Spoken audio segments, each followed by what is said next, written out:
The minority in parliament is claiming governance in the country is at a standstill currently as a result of delays by President Akufo-Addo in appointing board members of various government agencies.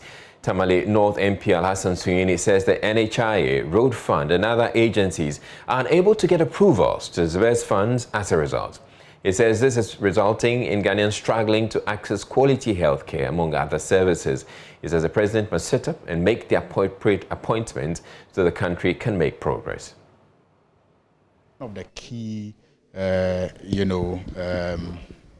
catalysts for government business is the decisions that are taken at board levels, because many ministries operate with agencies under them, and these agencies are the implementing arms of the ministries.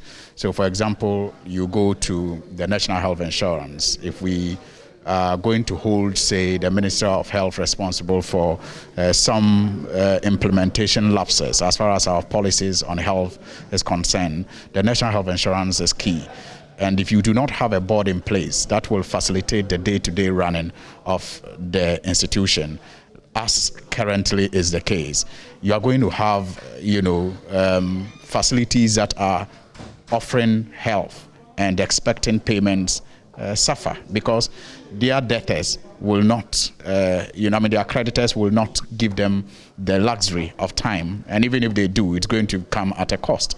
And so you have many health institutions that are currently turning away patients because the National Health Insurance Secretariat owes them, and they are not able to pay because there's no board in place. Same is happening at the Road Fund Secretariat, where many road contractors are burdened by loans that they took from banks, and are burdened by the monthly interest that accrue on those loans.